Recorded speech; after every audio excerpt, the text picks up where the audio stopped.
டோட்டலாக வசந்தபாலன் சாரோட ஜோன்ல இருந்து வேற ஒரு ஃபில்மா பண்ணிச்சு. ரைட்டர் நான் எங்கே மதிப்பேன் அப்படின்னா டைரக்டர் இது அந்த கதைக்குள்ள எவ்வளோ ஆழமாக போகிறான். இது ஒரு குறியீடுகள் நிரம்பியதை தான் நான் பார்க்குறேன். இந்த மொத்த கதையுமே மாறி இருக்கு. மொத்த கதையும் மாறி இருக்கு. பையனுக்கு பர்த்டேயா சொல்லும்போது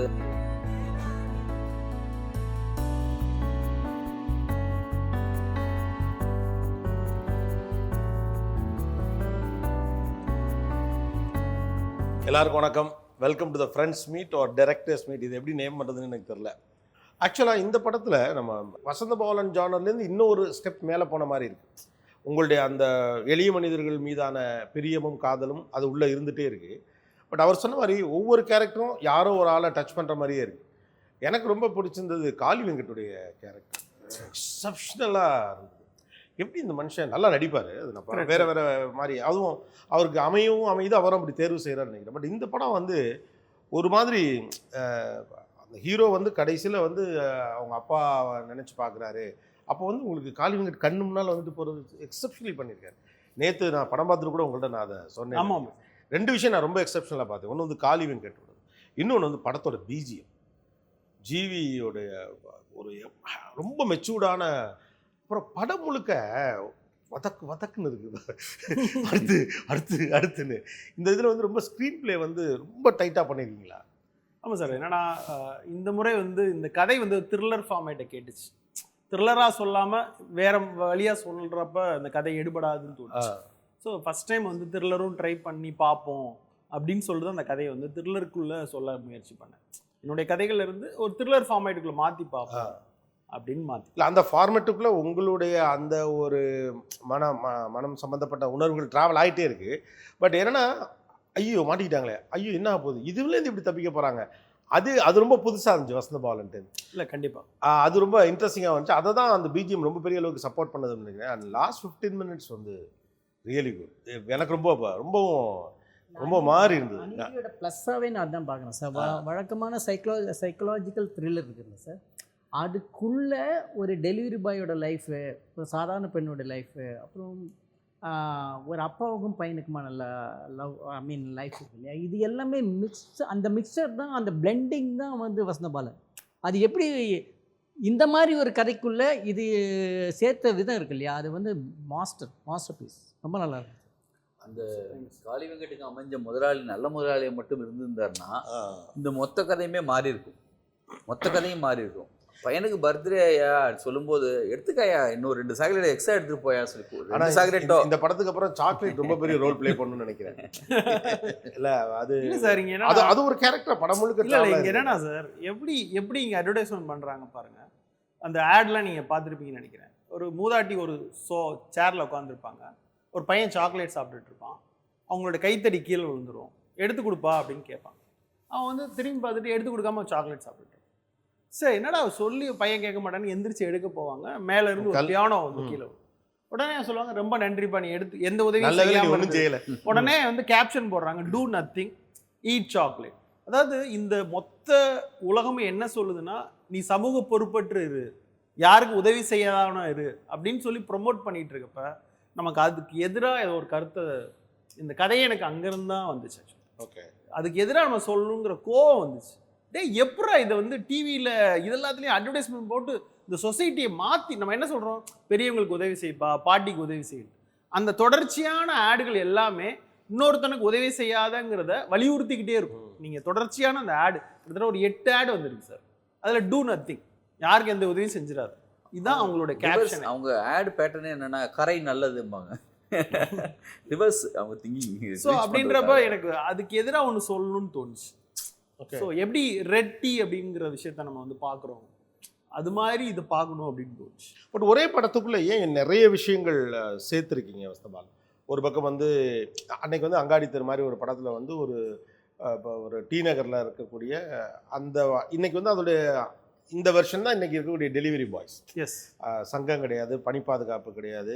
நாளைக்கு வந்து படித்தவனுக்கெலாம் வேலைவாய்ப்பு தர்றதாக நான் கூட ஒரு இடத்துல நான் பேசியிருந்தேன். எவ்வளோ ஒரு துணிச்சல், இன்ஜினியரிங் காலேஜ் வாசலில் போர்டு வைக்கிறாங்க, படித்து இங்கேருந்து படித்து முடிச்சுட்டு அங்கே வேலைக்கு கூப்பிட்றான். இது எப்படி இந்த துணிச்சல் வந்துச்சு அப்படின்னு ஒரு இடத்துல நான் பேசினேன். ஸோ இதை ஒரு பக்கம் அவர்களுடைய பணி பாதுகாப்பட்ட ஒரு சூழ்நிலை, இதையும் ஒரு பக்கம் வச்சுருக்கீங்க. ஒரு பக்கம் அந்த அந்த பையனுடைய உளவியல் ரீதியான சிக்கல்கள், அதுக்குள்ளே மெலிதான காதல் உணர்வு, அப்புறம் வந்து ஒரு மருத்துவத்தை விட வந்து ஒரு பெண்ணினுடைய உண்மையான அன்பு ஒரு மனுஷன் எப்படி மாற்றும் அப்படிங்கிறது. அப்புறம் எங்கேயுமே பிசகாமல் அந்த போலீஸ் என்கொயரியை பற்றி நீங்கள் சொல்லியிருக்கு. ஒரு ஆக்சுவலாக ரொம்ப நாளைக்கு அப்புறம் ஒரு போலீஸ் என்கொயரி எப்படி நடக்கும்னு ஒரு கரெக்டான ஸ்ட்ரீமிங் இருந்த மாதிரி இருந்துச்சு. இடையில நல்ல படங்கள் அது மாதிரி வந்தது. நிறைய விஷயத்தை ஒரு படத்துக்குள்ளே எப்படி சொல்ல ட்ரை பண்ணியிருக்கீங்க? ஏன் அந்த ஃபார்மெட் இந்த படத்துக்கு அது டிமாண்டிங்காக இருந்துச்சா? இல்லை மல்டி டாஸ்கிங்காக இன்றைக்கி எல்லாருமே பார்க்க ஆரம்பிச்சிட்டாங்க. மொபைல் பார்த்துட்டு இருக்காங்க, வாட்ஸ்அப் மெசேஜ் சொல்லிக்கிட்டே ஒரு மீட்டிங் அட்டன் பண்ணுறாங்க, படம் பார்த்துட்டு இருக்காங்க, ட்ரைவ் பண்ணுறாங்க. இன்றைக்கி மல்டி டாஸ்கிங் வந்து இன்றைக்கி ஆடியன்ஸ்க்கே அது அதிகமாகிடுச்சு. இப்போ கூர்ந்து அவனை கவனிக்க வைக்கிறதுக்கு நம்ம ஒரு லேயரில் சொன்னோம்னா அவன் மொபைலை பார்க்க ஆரம்பிச்சிடும்.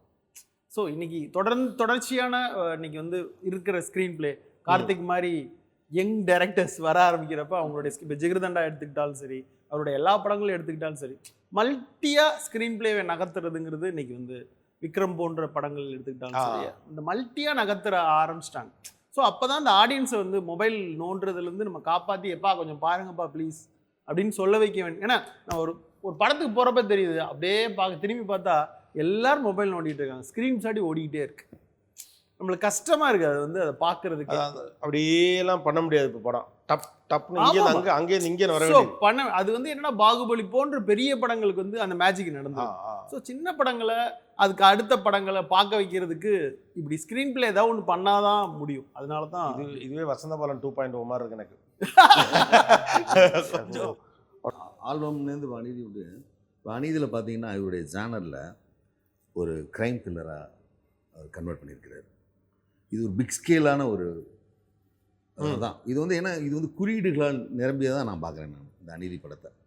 அது வந்து ஒரு கதை அப்படிங்கிறத வந்து தவிர்த்துட்டு பார்த்தோம்னா அது ஒரு குறியீடு, நமக்குள்ளே இருக்கிறவங்களை சுட்டி காமிக்கிற ஒரு விஷயமாக தான் இருக்குது. அதான் உறவு, காதல், அந்த காதலுக்கு தடுமாற்றம், இது எல்லாமே அதில் மிக்ஸ் ஆகிருக்கிறது. இந்த இன்ட்ரெஸ்டிங் எலிமெண்ட்ஸ் தான் சங்கர் சாரை கவர்ந்துருக்கு. இல்லைன்னா சும்மா அவர் ரிலீஸ் பண்ண மாட்டார். ஏன்னா அவர் இஸ் வெரி ஜென்யூன். அவர் எப்படின்னு கேட்டிங்கன்னா அவர் மனசுக்குள்ளே எதுவும் பட்டுச்சோ அதை பண்ணுவார். இப்போ வெயில் கதையை அவர் கேட்டு நல்லா இருக்கங்காட்டி தான் பண்ணார். அவர் அதே மாதிரி காதல் கதையை கேட்டு நல்லா கட்டி பண்ணார். தன்னோட அசிஸ்டண்ட் இல்லாமல் இன்னொருத்தர் சேரனோட அசிஸ்டண்ட்டு அந்த பொலிகேசி சிம்பு தேவனும், அதான் அவர் ஜென்யூனாக ரொம்ப செலக்ட் பண்ணுறாரு. இப்போ நம்ம காதல் சொல்லும் போது கூட நான் வந்து அவர் வந்து அதை வந்து தன்னை மட்டும் இல்லை, அதில் எல்லா எலிமெண்ட்ஸ் இருக்கா, அது வந்து மக்களால் பார்க்கப்படணும், நம்ம ரிலீஸ் பண்ணிவிட்டு பேர் மட்டும் வாங்கிக்குவோம் அப்படின்னு நினைக்கக்கூடிய ஒரு ஆள் கிடையாது. இதில் இவருக்கும் நல்ல ஒரு பேர் வரணும். ஏன்னா வந்து அர்பன் பாய்ஸ்ன்னு சொல்லி இவருடைய பேனரில் தயாரிக்கப்பட்டிருக்கிற படம் ரொம்ப சீரியஸான ஒரு அவங்களோட நட்பின் பிணைப்பால் ஏற்பட்ட இந்த அநீதி வந்து மிகச்சிறப்பாக வந்து இப்போ எல்லாத்துக்கும் தெரியறதுக்கு முக்கிய காரணம் இந்த எஸ் பிக்சர்ஸ் தான். இவர் எடுக்கப்பட்ட ஜானர்லேயே இது வந்து ஒரு நம்ம மனசாட்சியை, நமக்குள்ளே இருக்கிற அழுக்குகளை இல்லை நமக்குள்ளேயே அப்படிங்கிற ஒரு விஷயத்தை பேசுகிற படமாக நான் கருதுகிறேன். ஒரு அநீதி வந்து எனக்கு முன்னாடி நம்ம பார்க்குறதுக்கு முன்னாடி வந்து ட்ரெய்லர் ஃபஸ்ட்டு பார்த்தேன், ஒரு ட்ரெய்லர் கட் பார்த்தேன். அது பார்த்தோன்னே வந்து எனக்கு இது டோட்டலாக வசந்தபாலன் சாரோட ஜோன்லேருந்து வேறு ஒரு ஃபில்மாக எனக்கு பட்டுச்சு. எனக்கு யூஸ்வலாக வந்து டாக்ஸி டிரைவர், அந்த ஜோக்கர் கைண்ட் ஆஃப் ஃபில்ம்ஸ் இருக்குல்ல, லைக் அந்த ஒரு சொசைட்டி வந்து ஒருத்தனை எந்த லெவலுக்கு புஷ் பண்ணும். இந்த படத்தில் காமிக்கிற வில்லன்கள் அப்படின்றது வந்து ஒரு பயங்கரமான டிப்பிக்கல் வில்லன் கிடையாது. அது நம்மளாவே கூட இருக்கலாம். நம்மளாவே அவன் கொடூரமானவன்லாம் கிடையாது, அவனுடைய குணமே அதுவாக இருக்கு. அவன் சாதாரணமாக செய்கிறதே கூட சாதாரணமாக அவன் அது தப்புனே தெரியாமல் செஞ்சது வந்து ஒருத்தனை எப்படி அஃபெக்ட் பண்ணி அவன் ரியாக்ட் பண்ண ஆரம்பிச்சானா என்ன மாதிரி நடக்குன்ற மாதிரி நிறைய படங்கள் இருக்குல்ல. இப்போ டாக்ஸி டிரைவர், ஜோக்கர், சினிமா படம் எனக்கு ரொம்ப பிடிக்கும். ஸோ அந்த ட்ரெய்லர் பார்த்தோன்னே சொன்னேன், சார் இது உங்கள் ஜோனில் வேறு மாதிரி இருக்குன்னு நான் படம் பார்க்கணுன்ற மாதிரி கேட்டேன். அவரும் படம் பார்த்தேன். எனக்கு அதுதான் ரொம்ப ஒரு மாதிரி இட்ஸ் கைண்ட் ஆஃப் ஒரு நியூ ஜோன்ற மாதிரி தெரிஞ்சு. வசந்தபாலன் சார் வந்து அவரோட யூஷுவல் ஜோன்லேருந்து வெளில வந்து வேறு ஒரு ஜோன், ஒரு த்ரில்லர், அதெல்லாம் மீறி ஒரு சொசைட்டி பேஸ்ட் த்ரில்லர்னு ஒன்று இருக்குல்ல. அதாவது ஒரு இவருக்கு ஜென்ரலாகவே அந்த சொசைட்டி மேலே இருக்க ஒரு கோவத்தை ஒரு கேரக்டர் ஏதோ ஒரு தங்க பண்ணுறதோட வெளிப்பாடாக ஒருத்தர் ரியாக்ட் பண்ண ஆரம்பித்தானா என்ன ஆகுன்றதை பார்க்கணும். இல்லை அது ஆக்சுவலி ஒரு பயத்தை உண்டாக்குச்சு. ஆக்சுவலி வந்து இது ஒரு கலெக்டிவான ரெஸ்பான்சிபிலிட்டி தானே. இந்த மாதிரி ஒரு ஒரு ஒரு ஒரு கோவத்தை வந்து ஒருத்தர் வெளிப்படுறதுக்கு அந்த இடத்துக்கு தள்ளப்படுறான்னா அதுக்கு நம்மளுமே ஒரு காரணமாக இருக்கலாம்ல. ஸோ அந்த மாதிரி இந்த படம் பார்த்து முடிச்சா எனக்கு அதுதான் தோணுச்சு, ஒரு collective responsibility of any people. ஏன்னா நம்ம வந்து இது வந்து ஸ்பெசிஃபிக்காக நம்ம சொல்லலை. இப்போ வந்து படத்தில் வந்து பணக்காரன்லாம் கெட்டவன் அந்த மாதிரிலாம் அவன் சொல்லலை, முதலாளிங்கள்லாம் கெட்டவன்ற மாதிரி சொல்லலை. பட் ஆனால் வந்து அவங்க அந்த இடத்துல இருந்து பண்ணுற தவறுகள் அவங்களுக்கு தெரியாமலே பண்ணுற விஷயங்கள் வந்து ஒருத்தரை எந்த அளவுக்கு புஷ் பண்ணுன்றது. ஸோ அதுதான் அந்த படத்துக்கோட ஒரு ஒரு இதாக பார்த்தேன், ஹைலைட்டாக தோணுது. இதுல வஸ்தாபலன் இப்போ கார்த்தி சொன்னதுலேருந்து எடுத்து கேட்குறேன், இன்சென்சிபிலிட்டி ஆஃப் பீப்புள்னு ஒன்று இருக்குல்ல, அதாவது இது குற்றமென்றே தெரியாமல் அவர்கள் செய்வது, அந்த இன்னொரு பகுதியில ரொம்ப ஏழ்மையிலையும் நெருக்கடியிலையும் இருக்கிற ஒருத்தனை காயப்படுத்தும்னு தெரியாம இன்சென்சிபிளா இருக்கும்ல, அதை நீங்க ரொம்ப கவனிக்கிறீங்களோ? ஏன்னா இந்த படம் முழுக்க நான் அதை பார்த்தேன். அவர் சொன்ன மாதிரி கொடூர வில்லன் கிடையாது யாரும், அவனுடைய கேரக்டரே அதுதான், அது ஏற்றுக்கொள்ளப்பட்டதாகவும் இருக்கு சமூகத்துக்குள்ள. கண்டிப்பா. ஆனா அது இன்னொருத்தனை எவ்வளவு காயப்படுது, அதை ஒத்த வார்த்தை தான். ஒருவேளை அந்த முதலாளி எங்க அப்பாவை மன்னிச்சிருந்தா அப்படிங்கிற ஒரு வார்த்தை இருக்குல்ல, அது வந்து எனக்கு வந்து ஒரு ஸ்டேட்மெண்டா பட்டுச்சு. Okay, not to what is uprising you or something like that, to understand your character better. மன்னிப்பு அப்புறம் இன்சென்சிபிலிட்டி, இது ரெண்டே எப்படி பார்க்குறீங்க? இல்லை, நான் ரொம்ப பெருசாக பார்க்குறேன். எப்படின்னா, நான் சாலையை முதல்ல வந்து கார் ஓட்டுறவனுடைய பைக் ஓட்டுறவனுடைய சாலையாக பார்க்கல, நடந்து போகிறவனுடைய சாலையாக தான் நான் பார்க்குறேன். ஸோ ரெண்டாவது, இந்த சமுதாயத்தில் வந்து குரல் எழுப்ப முடியாதவன், குரல் இல்லாதவனுடைய குரல் எனக்கு ரொம்ப முக்கியமாக படும். ஸோ சாலையில் வந்து எனக்கு வந்து யாராவது ஒருத்தன் குடிச்சிட்டு நல்ல ஷர்ட்டை வேஷ்டி கட்டியிருப்பான், விழுந்து கிடப்பான், அவனுடைய துயரம் ரொம்ப பெருசுன்னு நான் நினைப்பேன். ஸோ எனக்கு வந்து ஏதோ ஒரு இடத்துல இந்த மாடல் லிட்ரேச்சரும் இந்த போயம்ஸும் அதை வந்து வலியுறுத்திக்கிட்டே இருக்கு, அதை சொல்லிக்கிட்டே இருக்கு, அந்த குரலை பற்றி சொல்லிக்கிட்டே இருக்கு. ஏன்னா அவர்கள் வெளிப்படுத்தாத குரலை தான் இன்னைக்கு மாடல் லிட்ரேச்சர் வெளிப்படுத்திக்கிட்டே இருக்கு. ஸோ இப்போ ஜி நாகராஜன், அசோகமித்திரன் வந்து எல்லாரும் அதை வெளிப்படுத்திட்டே இருக்கிறாங்க. அந்த குரல் என் படத்துலையும் ஒழிக்கணும்னு நான் ஆசைப்படுறேன். ஸோ அதனால தான் இந்த இந்த இதில் வந்து திருநங்கை கேட்பா, சாப்பிட்டேயாப்பா அப்படின்னு டெலிவரி பண்றப்ப முதல் குரலா அவ கேட்பா, அதை நான் பதிவு பண்ணணும்னு ஆசைப்படுறேன். அப்புறம் வந்து ஒருத்தன் மனநிலை செதறிய ஒருத்தன் வந்து டீ குடிச்சிட்டு செல்லாத ஒரு 500 ரூபா நோட்டை வச்சு கொடுத்துருவோம், அவன் பேக் நிறைய 500 ரூபா நோட்டு இருக்கும். அதை ஏதோ ஒரு இடத்துல நோட்டீஸ் பண்ணணும். எனக்கு சில இடங்கள்ல கவலையா இருக்கு, இதெல்லாம் எல்லா ஆடியன்ஸும் நோட் பண்ணிடுவாங்கன்னு ஒரு கான்ஃபிடன்ஸ் உங்களுக்கு இருக்கா? இல்லை, ஆனா எங்கேயாவது ஒருத்தன் நோட் பண்ணி சொல்லியிருக்கான், நான் அதை கேள்விப்பட்டிருக்கேன். ஸோ என்னுடைய படங்கள் அது தொடர்ந்து நடந்திருக்கு. அப்புறம் நான் எல்லாருடைய படங்கள் நம்ம பார்க்குறோம்ல, இப்போ லிங்குசாமி சாரோட படம் இருக்கு, வந்து அப்படி அடிக்கிறதுக்கு முன்னாடி ரன்ல அப்படி பேண்ட்டை தேய்ப்பான் அப்படின்னு ஒரு க்ளோஸ் இருக்கு, அதை சொல்லாதவங்களே கிடையாது, க்ளோஸ் ஷாட் தான். ஆனால் அந்த மொமெண்ட்டை சொல்றது இருக்குல்ல, இப்போ அது எவ்வளோ ஹாப்பியாக இருக்கும். அதாவது 1000 பேருக்கு அது புரிஞ்சிருக்கணுங்கிற அவசியம் இல்லை, யாரோ ஒருத்தர் உங்களுடைய ஒத்திசைவோடு அதை கவனித்து உங்ககிட்ட வந்து சொல்கிறப்ப, ஏன்னா உங்கள் படங்கள் அது மாதிரி நிறைய இருக்குது, கவனிக்காமல் கடந்து போனது இருக்குது. அது ஸ்டார்டிங் நம்ம ஆல்பம்லேருந்து வெயிலே இருக்குது. ஓகே, இப்போ மகாநதியிலே பெரிய படம் அந்த கல்கத்தா காலி ஃபோட்டோ குறியீடு இருக்குல்ல, அதுவே நிறைய பேர் பேசினதுக்கப்புறம் தான் 2வது முறை பார்த்து தான் நிறைய பேர் அதை அப்ரிஷியேட் பண்ணாங்க. காலியே கோவம் வந்து அவருடைய இதாகிடுச்சு. அது மாதிரி எக்கச்சக்க குறியீடுகளை படம் வச்சுருக்கீங்க, பாலாஜி சக்தியில் அதை தொடர்ந்து சொல்லிகிட்டே இருக்காரு. ஆனால் அது எல்லாரும் நோட்டீஸ் பண்ணிடுவாங்கன்னு சொல்ல முடியாது. ஒரு படைப்பாளியாக அதை கவனித்து உங்ககிட்ட ஒருத்தர் சொல்லும்போது அது எப்படியான ஒரு ஃபீலிங் அது? இல்லை, எனக்கு நான் ஃபிலிம் மேக்கிங்குள்ளே வர்றப்பவே ஒன்று ரொம்ப கிளியராக எல்லாரும் பாலாஜி சார்லேருந்து சங்கர் சார்லேருந்து ஒவ்வொருத்தரும் சொல்லிட்டே இருப்பாங்க, ஒரு 1,00,000 மைக்ரோ டீட்டெயில்ஸ் சேர்ந்தது தான் ஒரு சினிமா. ஸோ அந்த 1,00,000 மைக்ரோ டீட்டெயில்ஸும் கவனிக்கப்படுதா படலையான்னு தெரில, அந்த 1000 புள்ளிகளோ 1,00,000 புள்ளிகளோ சேர்ந்து தான் ஒரு ஓவியமே உருவாகுது. அந்த புள்ளிங்கிறது ரொம்ப முக்கியம். இதை வந்து சங்கர் சார் நான் பக்கத்தில் இருந்து ஒரு சின்ன விஓ வீடுனா கூட அவர் பக்கத்தில் இருந்து 2 அமிர்தாஞ்சன் டப்பாவை தூக்கி அங்கே எடுத்து வைப்பார், ஒரு சின்ன ஒரு பேனாவை ஒருத்தர் சொருகி வைப்பார். இப்படின்னு இந்த மைக்ரோ டீட்டெயில்ஸ் வந்து அந்த கதாபாத்திரத்தை அந்த கதையை உண்மையாக்க முயற்சி பண்ணுது. ஸோ நான் பல மாஸ்டர்ஸ்ட்டு இருந்து தான் அதை நான் கற்றுக்கிட்டு அதை நம்ம அப்ளை பண்ண. ஏன்னா நம்ம ஒரு பொய்யா ஒரு சினிமா பண்ணுறோம், அதை உண்மைக்கு பக்கத்தில் கொண்டு போயிட்டே இருக்கணும்ல, அந்த கொண்டு போகிற இடம் இருக்குல்ல. இப்போ உண்மையிலே பிச்சைக்காரன் படத்தில் பிச்சைக்காரனை மாற மாற மாற மாற மாற விஜய் ஆண்டனியுடைய காஸ்டியூம் மாறிக்கிட்டே இருக்கும். ஃபைனலாக நம்ம அவனை ஃபீல் பண்ணிட முடியும், ஃபஸ்ட்டு ஃபீல் பண்ண முடியாது. ஸோ இப்படி பல மைக்ரோ டீட்டெயில்ஸ் சேர்ந்தது தான். ஸோ அதனால் வந்து அதை பல பேர் என்கிட்ட நோட்டீஸ் பண்ணி சொல்லியிருக்காங்க. ஜஸ்ட் அப்படி சொல்லுவாங்க, அந்த கீழே இறங்குறப்ப பசுபதி காலில் அழுக்கு இருந்துச்சு, ஃபஸ்ட் டைம் ஊருக்கு வர்றப்ப இந்த மொமெண்ட்டை சொல்லுவாங்க. அதை நம்ம செய்கிறப்ப ஒருத்தர் நோட்டீஸ் பண்ணுறதுக்கு ஆள் இருக்குது. இன்றைக்கி என்னென்னா யூடியூப்லாம் வந்தனால ஸ்பெஷலாக அதை வந்து அதை எடுத்து போடுற அளவுக்கு வந்துருச்சு. தேங்க்ஸ் டு டிஜிட்டல் மீடியா பார்த்துட்டு. ஏன்னா அதை கவனித்து சொல்ல ஆமாம் இல்லை அப்படின்னு தேடுறதுக்கு. ஏன்னா சாமானியர்களுக்கு வந்து தங்களுடைய கவனிப்பை வெளிப்படுத்துறதுக்கு வாய்ப்பு கிடைச்சா அது ரொம்ப பெரிய பலம். அது டிஜிட்டல் மீடியாவோட பெட்டர் குட் சைடு நினைக்கிறேன். இன்னும் அதர் சைடு இப்போ நீங்கள் சொன்ன அந்த இதுவே எனக்கு நல்ல டயலாகாக இருந்துச்சு. ஒரு சாலை வந்து முதல்ல நடந்து போகிறவனுக்கானதுன்னு நான் நம்புகிறேன் அப்படின்னு நீங்கள் சொன்னீங்க. ஆனால் பல நேரங்களில் எப்படி இருக்குன்னு கேட்டால், ஏழ்மையானவன் இயலாதவன் அவனுக்கு பெரிய தன்மானமோ நேர்மையோ இருக்காதுங்கிற மாதிரியான ஒரு கற்பிதம் இருக்குல்ல.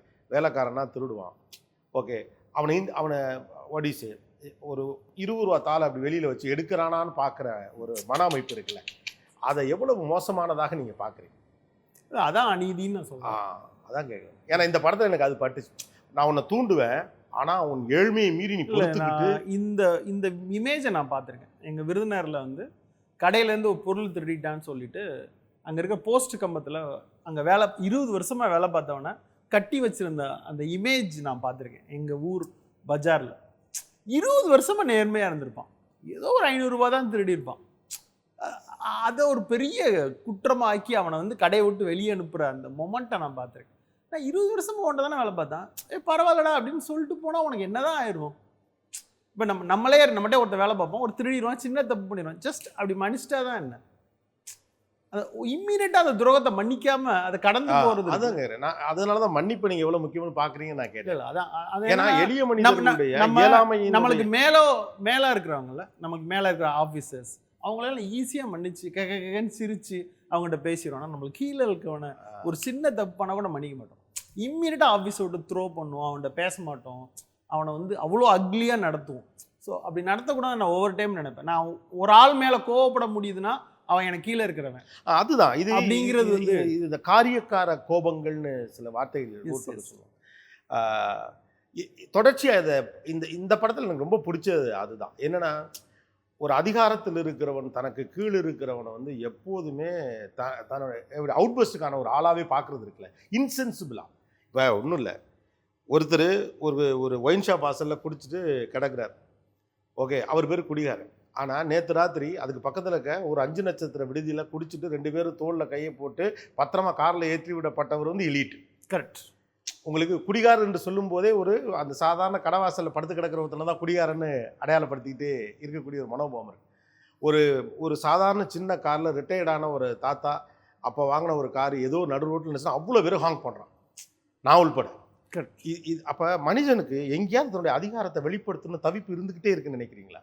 கண்டிப்பாக. அதை சரியான இடத்துல வெளிப்படுத்த முடியாமல் டெலிகாலர் யாராவது கூப்பிட்டா எனக்கு எதுக்கு ஃபோன் பண்ணின்னு சத்தம் போடுறது, அவங்க யாருன்னு தெரியாப்பா, அவங்க வேலை அது, அறிவு இருக்கான்னு கேட்குறது. அப்போ அதிகாரத்துக்கு எதிராக குரல் எழுப்ப முடியாத மனிதர்கள் வந்து தனக்கு கீழே இருக்கவங்களை நசுக்கிற அல்லது தனக்கு கீழே இருக்கவங்கள்ட்ட அந்த கோபத்தை டிரான்ஸ்ஃபார்ம் பண்ண பார்க்குறாங்கன்னு நினைக்கிறீங்களா? ஒரு சோஷியல் ஸ்ட்ரக்சர் அப்படி மாறி இருக்குன்னு பார்க்குறீங்களான்னு? இல்லை, இந்த சோஷியலுக்கு எப்பயுமே அப்படி தான் இருக்கு.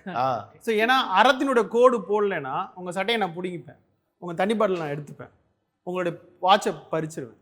இந்த அறத்தினுடைய கோடு இருந்துக்கிட்டே இருக்குது. அதை வந்து எவ்வளோ அதிகாரம் முடியுமோ அவ்வளோ கை நீட்டி மொத்தத்தையும் பறிச்சிரு. இப்போ 150 கோடி ஒருத்தன் பேங்க்கில் இருக்குது, ஒருத்தன் பேங்க்கில் 1 கூட இல்லை. இதுதான் இந்த மொத்த சொசைட்டினுடைய அமைப்பாக இருக்குது. ஸோ அப்படி இருக்கிறப்ப அந்த அறத்தினுடைய கோடை நம்ம வந்து ஒரு ரைட்டரா ஒரு கலைஞனா வலியுறுத்தி சொல்ல வேண்டியிருக்கு. இப்படி ஒரு அறத்தினுடைய கோடு இருக்குது, இந்த கோடை நீ கவனின்னு சொல்லிகிட்டே இருக்கு. நான் என்ன சொல்றது, எனக்கு கொஞ்சம் கோபமாக சொன்னால் நல்லா இருக்குமே. கார்த்திக், உங்களுக்கு எப்படி தோணுது? இது ரொம்ப நுட்பமாக அவர் அழகாக சொல்கிறாரு. இப்போ எனக்கு வந்து இப்போ நான் பேசலே என்னை அறியாமல் நான் இப்படி தான் வரேன், இது இப்படி தான் இருக்குது, எனக்கு அப்படி தான் அது வருது. அது ஏன் வந்து நீ ஒரு 10 ரூபாய் காசை வச்சு அவன் வந்து தூண்டப்பட்டு அவன் எடுக்கிறானான்னு பார்க்குற அளவுக்கு என்ன கூறுறோம். அப்புறம் வந்து எளியவன் வந்து எடுத்துக்குவான் அப்படின்னு ஏன் நினைக்கிறேன்? அவனுக்கு சுயமரியாதை இல்லையா? அவனுக்கு தன்மானம் இல்லையா? பட்டினி வேணாலும் கிடப்பேன், அடுத்தவன் காசை எடுக்க மாட்டான்னு நினைக்க மாட்டானா? அப்படி ஒரு சமூகம் அப்படித்தானே அவனை பார்க்கணும்.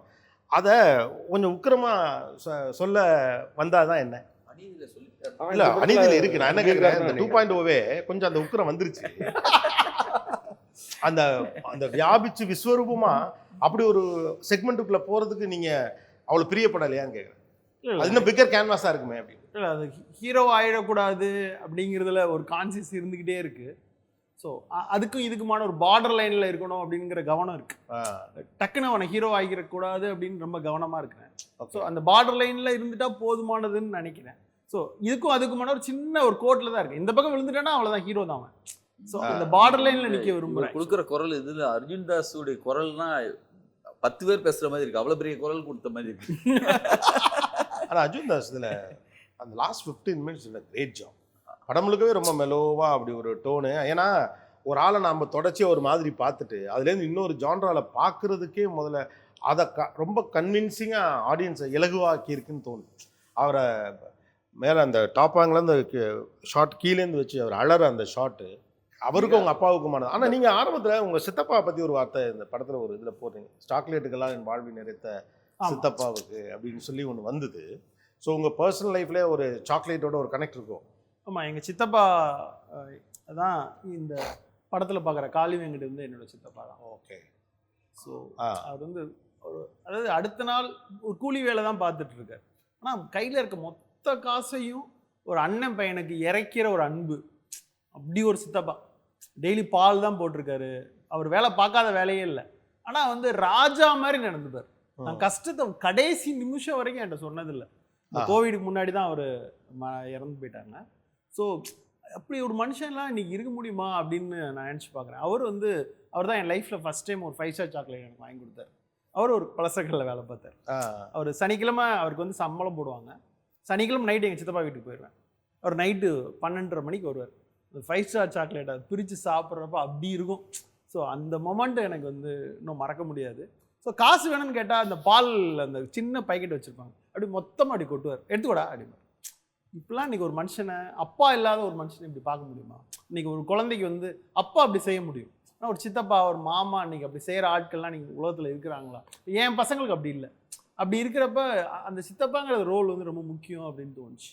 பட் நான் இந்த படத்தில் ரொம்ப முக்கியமான ஒரு ரைட்டரை நான் எங்கே மதிப்பேன் அப்படின்னா, டைரக்டர் இவன் அந்த கதைக்குள்ளே எவ்வளோ ஆழமாக போகிறான், அதுக்கு என்ன மாதிரி சீன் பண்ணுறான் அப்படின்னா, ஒரு டெலிவரி பாய்க்கும்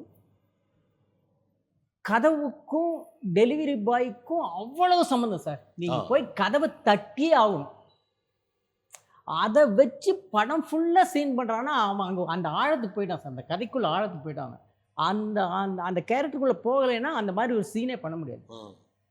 ஸோ அந்த கதவை வச்சு லவ்வை டெவலப் பண்ணுறாரு சார். அந்த இடத்துலையே நீங்கள் நின்றுட்டீங்க. அந்த அந்த கதைக்குள்ளே நீங்கள் எவ்வளோ ஆழமாக போயிருக்கீங்க அப்படிங்கிறது அது தெரியும் சார்.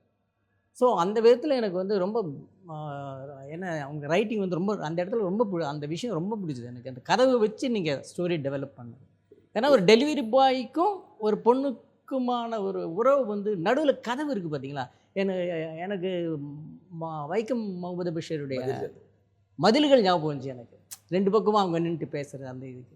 ஸோ இப்படி நிறைய விஷயங்கள் எனக்கு ரொம்ப பிடிச்சது. எனக்கு இந்த படத்தில் டயலாக் பற்றி லிங்கு பேசுவார். ஆனால் இந்த இடம் வந்து இந்த கதவு நீங்கள் வந்து ஒரு என்ன சார் ஒரு ப்ராப்பர்ட்டியாக யூஸ் பண்ணது, ஒரு முக்கியமான ஒரு என்ன சொல்கிறது ஒரு விஷயமாக யூஸ் பண்ணது வந்து ரொம்ப ரொம்ப பிடிச்சது. ஸோ அநீதி டெக்னீஷியன்ஸோடைய கான்ட்ரிபியூஷன் இதில் எந்த அளவுக்கு ரொம்ப ஹெல்ப்ஃபுல்லாக இருந்திருக்கு? முதல்ல ஜிவி சொல்லலாம். ஸோ ஃபஸ்ட் டைம் வந்து நான் ப்ரொடியூஸ் பண்ணுறேன் அப்படின்னு சொன்னோன்னே ரொம்ப ஆர்வமாக நான் அந்த படத்தில் உங்களோட இருக்கேன் சார் அப்படின்னு சொல்லி 4 சாங்கும் ரீரெக்கார்டிங்கும் சரி மொத்த படத்துக்கும் பெரிய எலிவேஷனாக இருந்துச்சு. ஸோ நான் இன்ட்ரடியூஸ் பண்ண ஒரு மியூசிக் டைரக்டர் இன்றைக்கி வளர்ந்து ஒரு 100வது படத்தை நோக்கி அடுத்த வருஷம் தொட போகிறாரு. ஸோ லாஸ்ட் இயர் தான் நேஷ்னல் அவார்டு கிடச்சிச்சு. ஸோ ரொம்ப பெருமையாக இருக்குது, ரொம்ப சந்தோஷமாக இருக்குது. ஜிவியோட பங்களிப்புங்கிறது ரொம்ப பெரிய விஷயமாக நினைக்கிறேன். அதுக்கு பிறகு வந்து கேமராமேன் எட்வின், அந்தகார் படத்தினுடைய எட்வின் அஸ்வின்ஸ், அவர் வந்து அவ்வளோ இந்த ஃப்ரேம் அவ்வளோ அழகாக இருப்பதற்கு இந்த லோ லைட்டில் இந்த படம் மொத்தம் நிறைய நைட் சீன்ஸ்லாம் வேறு லோ லைட்டில் ஷூட் பண்ணுற எல்லா சீனுமே மேக்ஸிமம் 0 லைட் இல்லைனா லோ லைட்டாக இருக்கும். ஸோ அந்த மாதிரி இந்த மூடை புஷ் பண்ணுறதுக்கு அவருடைய ஹெல்ப்பு.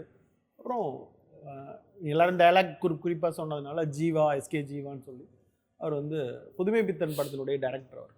அவர் ரொம்ப நாள் எங்களோட டிஸ்கஷனில் இருக்கார். சரி இந்த படத்தில் அவர் வந்து வசனம் எழுதட்டும் அப்படின்னா அவர் தான் மொத்த வசன பங்களிப்புக்கு அவர் முக்கியமான ஒரு காரணம். ஸோ அது தொடங்கி ஆர்ட் டைரக்டர், உதவி இயக்குனர் வரைக்குமே இது ஒரு பெரிய ஒரு டெக்னிக்கலாக ஒரு ப்ராப்பராக வருவதற்கான முக்கியமான ஒரு ரோலை. ஓகே சசிதர், நேற்று நீங்கள் படம் பார்த்துட்டு வெளியில் வந்த பிறகு உங்கள் மைண்டில் என்னெல்லாம் ஓடிட்டு இருந்தீங்க இந்த படத்தை பற்றி? எனக்கு படம் பார்க்க வர்றதுக்கு முன்னாடி என்ன இருந்துச்சுன்னா, இது எப்படி இவர் ஹேண்டில் பண்ணியிருப்பார், இவர் ரொம்ப சாஃப்டான ஒரு டைரக்டரு, இந்த மாதிரி த்ரில்லர் எடுத்தது இல்லை, எப்படி இவர் ஹேண்டில் பண்ணியிருப்பார். ஏன்னா நம்ம ட்ரெய்லர் பார்த்துட்டு தான் வரோம், பார்த்து ஆனால் வெளியே வரும்போது இவர் பர்ஃபெக்டாக அது பண்ணி முடிச்சிருக்காரு, இதுக்காக நிறைய உழைச்சிருக்காரு அப்படிங்கிற எண்ணம் மட்டும் தோணுச்சு எனக்கு. ஓகே, அந்த பிளெண்டிங் முன்னாடி சொன்ன மாதிரி அந்த சாதாரண மனிதர்களோட வாழ்க்கையும் ஒரு அதை வந்து ஒரு த்ரில்லர் கதைக்குள்ளே கொண்டு வந்த அந்த பிளண்டிங் வந்து எனக்கு ரொம்ப பிடிச்சிருக்கு. உங்களுக்கு எப்படி இருந்தது கார்த்திக் சுப்ராஜ்? படம் முடிச்சுட்டு வெளியில் வந்த பிறகு மைண்டில் என்ன ஓடிச்சு? அதுக்கப்புறம் எல்லாம் பேசிட்டுலாம் இருந்திருப்பீங்க, பார்த்துருப்பீங்க. எனக்கு அதான் ஓவராலாக படத்தை நான் பற்றி முன்னாடி சொன்ன மாதிரி படத்தில் இந்த விஷயங்கள்லாம் பிடிச்சிருந்துச்சி. பட் எனக்கு படம் முடிஞ்சு வெளில வந்தோடனே எனக்கு ஃபஸ்ட் இம்பேக்ட் வந்து எனக்கு ஒரு காளி வெங்கட்டோட கேரக்டர். அது ரொம்ப மைண்டில் ரொம்ப நேரம் அது இதுகிட்டே இருந்துச்சு. நான் அவர் ரசபாலன் சார் சொன்ன மாதிரி ஒரு ஒரு ஒரு மளிகை கடையில் ஒரு சின்னதாக ஒரு சாக்லேட் எடுத்ததுக்கு அப்படின்ற மாதிரி இப்போ பட் நம்மளுமே எங்கேயாவது ஏதாவது ஒரு பஜாரில் போயிட்டு இருக்கும் போது யாரையாவது போட்டு கடையில் திருடிட்டான் அப்படின்ற மாதிரி சொல்லி அப்படி கடந்து போகிறதுக்கு பின்னாடி ஒரு ஒரு ஸ்டோரி ஒன்று வருது இல்லை, அதை வந்து எனக்கு தெரிஞ்சு அது போத் காளி வெங்கட்டோட பெர்ஃபார்மன்ஸ் அண்ட் அந்த என்டையர் சீக்வன்ஸ் அதுதான் ரொம்ப மைண்டில் ரொம்ப நேரம் இருந்துச்சு. அந்த அந்த அந்த ஸ்டோரி தான் ரொம்ப உறுத்திட்டே இருந்துச்சு. எனக்கு இந்த படத்தில் இந்த டயலாக்ஸ் ரொம்ப பிடிச்சிச்சு. அதை விட ஜிவி எப்போ பார்த்தாலும் convey wishes, this is highly matured. எனக்கு ரொம்ப வந்து முதல் பாடல் ஒரு மாதிரி ஷாக் ஆனது வந்து லிரிக்ஸ் ரொம்ப அற்புதமாச்சு. ஃபர்ஸ்ட் சாங்குடைய லிரிக்ஸ் அது யாரும் இல்லை எனக்கு தெரியல. முதல் கார்த்திக் நேதா அற்புதமா இருந்துச்சு. ஆக்சுவலாக ஒரு promising writer Karthik Netha. Yes sir, coming back actually. Yes sir, கம்மி ரொம்ப சந்தோஷம் எனக்கு. இடையில இப்போ ரெண்டு பாட்டு எழுதியிருக்காரு. ஆமாம், 2 பாட்டு எழுதியிருக்காரு. இந்த பாட்டு அநீதியோட பாட்டு அவர் தான் எழுதியிருக்காரு. ஏன்னா ரொம்ப ப்ராமிசிங்கான ஆளு. இப்போதான் ரொம்ப நல்லா ஆமாம், இல்லை அவர் லைஃபுக்கே இப்போ தான் திரும்ப வரா. கண்டிப்பா கண்டிப்பா தெளிவா வந்துட்டா ஒரு முத்துக்குமார். கண்டிப்பா பெரிய வார்த்தை வெங்கசாமி, ஏன்னா உங்க வாயிலேருந்து வருது. திரும்ப வந்துட்டா அது அவர் ஒரு முத்துக்குமார், அவருக்கு அந்த தகுதி இருக்குது. அந்த மாதிரி ஏன்னா இப்போ ஃபேமிலி லைஃப் அப்படி இப்படி நல்லா வந்துட்டா ரொம்ப மெலிதான இமோஷன்ஸ் அழகா. ஆமாம் சார், இப்போ அந்த மலர்தான் விழுந்தது அப்படின்னு அந்த பாட்டு அது எனக்கு மொத்தமாக ஹைக்கூவா வேணும் அப்படின்னு சொன்னேன். வெளிச்சம் இருக்க ஒரு அதில் வந்து ஒவ்வொரு லைனும் அப்படியே ஹைக்கூவா எழுதி கொடுத்தான். இப்போ நான் முத்துக்குமார்ட்ட தான் அப்படி கேட்டு வாங்க முடியும். ஸோ அது அவ்வளோ பியூட்டிஃபுல்லாக ஃபர்ஸ்ட் டைம் ஹீரோ ஹீரோயின் சந்திச்சுக்கிறாங்க, அந்த லைன் வேணும் அப்படின்றப்ப ரொம்ப பிரமாதமாக எழுதி. முத்துக்குமார் எவ்வளோ மிஸ் பண்ணுறீங்க? நான் முத்துக்குமாரை ரொம்ப மிஸ் பண்ணுறேன். அது வந்து எப்படி சொல்கிறதுன்னு தெரியல. ஏன்னா ஆல்பத்திலிருந்து அவன் கடைசியாக அவனுடைய கடைசி காலம் வரைக்கும் தினமும் சந்திச்சு தினமும் பேசுகிற ஒரு நண்பன். ரெண்டாவது நானும் அவனும் ஒரே நாள் பர்த்டே, ஜூலை 12 வந்து 2 பேரும் ஒரே நாள் பர்த்டே. ஒரே நாள் தான் 2 பேருமே செலிப்ரேட் பண்ணுவோம். சாதாரண பேச்சுலர் இருந்தப்பையும் சரி, கல்யாணம் ஆனப்பையும் சரி. ஸோ என்னன்னா கதையிலேருந்து லைஃப்லேருந்து எல்லாத்தையும் பேசிக்கிற அளவுக்கான ஒரு நெருங்கிய நண்பன். பாட்டை பற்றி நான் அவன்கிட்ட பேசவே மாட்டேன். அப்படியா? கதையை மட்டும் சொல்லிடுவேன். சுச்சுவேஷன் அவனே எடுத்துப்பான், அவனே மொத்தமாக எழுதி கொண்டு கொடுத்துருவான். இது நல்லா இல்லைன்னு அவன்கிட்ட சொல்ல மாட்டேன், இந்த லிரிக் வேற வேணும்னு அவன்கிட்ட சொல்ல மாட்டேன். ஒரு புக் அளவுக்கு அவன் எழுதி கொடுத்த பிறகு 2 பேர் உட்காருவோம், மார்க் பண்ணுவோம். ஆனால் இது நல்லா இருக்கும்ண்ணா, இது ஒர்க் அவுட் ஆகும்ண்ணா அப்படின்னு தூக்கி போட்டு போயிடும். அதாவது அவன்கிட்ட நான் எந்த ப்ரெஷரும் போட தேவையில்ல. ஒரு டெக்னீஷியனா இல்லை இது நல்லா இல்லடா, இந்த வார்த்தை வேணும் அப்படின்னு அவனை சொல்லவே தேவையில்ல. அப்படி ஒரு நம்ம மனசை புரிஞ்ச ஒரு மொமெண்ட் இருக்குல்ல, அப்படி நான் அவன்கிட்ட ஃபீல் பண்ணியிருக்கேன். இந்த படத்துக்கான காஸ்ட்டை எப்படி டிசைட் பண்ணீங்க? அர்ஜுன் தாஸ், அந்த துஷாரா, இவங்கெல்லாம் எப்படி டிசைட் பண்ணீங்க? அந்த கதை எழுதுறப்பவே வந்து ஒரு ஒரு கிரே ஷேடில் ஒரு ஆங்க்ரி லுக்கில் ஒருத்தன் யங் மேன் வேணும் அப்படின்னு நினச்சேன். அப்போ கைதி ரிலீஸ் ஆயிருந்துச்சு. அந்த படத்தில் அர்ஜுன் தாஸை விட அவுட் ஆஃப் த அர்ஜுன் தாஸோடைய ஆடியோ ரிலீஸில் அவர் பேசுகிறது, அவருக்கு இருக்கிற பெரிய ஃபேன் ஃபாலோயிங், இதெல்லாம் எனக்கு ரொம்ப இன்ஸ்பைரிங்காக இருந்துச்சு. அவரோட வாய்ஸ்க்கு ஒரு பெரிய இது இருந்துச்சு. அந்த அந்த அந்த பேஸ் வாய்ஸ் வந்து இந்த கதாபாத்திரத்துக்கு ரொம்ப சரியாக இருக்கும். ஏன்னா இதில் ஒரு சின்ன நெகட்டிவ் ஷேட் இருக்குது, அதை ரொம்ப கிளியராக கேரி ஓவர் பண்ண முடியும் அப்படின்னு தோணுச்சு. எனக்கு ஏற்கனவே பசுபதியை இன்ட்ரடியூஸ் பண்ணுறப்ப இவர் அந்த ரோல் சரியாக இருப்பாருன்னு தோணுன மாதிரி அர்ஜுன் தாஸ் இந்த ரோல் பண்ணால் ரொம்ப சரியாக இருக்கும் அப்படின்னு தோணுச்சு. ஸோ ஐ திங்க் அதை ரொம்ப ஜஸ்டிஃபைடாக அர்ஜுன் தாஸ் வந்து ரொம்ப பியூட்டிஃபுல்லாக பண்ணியிருக்காப்புல. அது மாதிரி துஷாரா வந்து சார்படா ரிலீஸ் ஆகிறதுக்கு முன்னாடியே நான் செட்டில் போய் ரஞ்சித்தை பார்க்க போயிருந்தேன். ஷூட்டிங் நடந்தப்போ சும்மா கேஷுவலாக போயிருந்தேன். அப்போ ஒரு பொண்ணு ஃப்ரெஷ்ஷாக ஒரு திண்டுக்கல்கார பொண்ணு உட்காந்துருந்துச்சு. ஸோ நெக்ஸ்ட் டோர் கேர்ள் மாதிரி அஞ்சலியை பார்க்குறப்ப எனக்கு என்ன தோணுச்சோ அது மாதிரி ஒரு நெக்ஸ்ட் டோர் கேர்ள் தெரிஞ்சு. ஸோ இந்த கதைக்கு அப்படி ஒரு லுக் அண்ட் ஃபீல் தேவைப்பட்டுச்சு. ஒரு டெஸ்ட் ஷூட் பண்ண ரொம்ப அவங்களுக்கான பொருத்தம் ரொம்ப அழகாக இருந்துச்சு. இப்போ போஸ்டர்ஸ்லேருந்து எல்லாம் பார்க்குறப்ப அவ்வளோ அழகான பேராக இருக்கிறாங்க. ஸோ ஐ திங்க் அவங்க 2 பேர். காதலுக்கும் பாலாஜி சக்திகளுக்கும் அப்படி என்ன ஒரு தொடர்பு? சங்கர் சார் அந்த படத்தை பற்றி எங்கிட்டே சொல்லியிருக்காரு. மடைமாற்றம் செய்யக்கூடிய படங்கள்லாம் வந்து தொடர்ச்சியாக வரும்னு நினைக்கிறீங்களா, இல்லை வணிக ரீதியான படங்களுக்கான ஸ்கோப் அதிகமாயிரும்னு நினைக்கிறீங்க?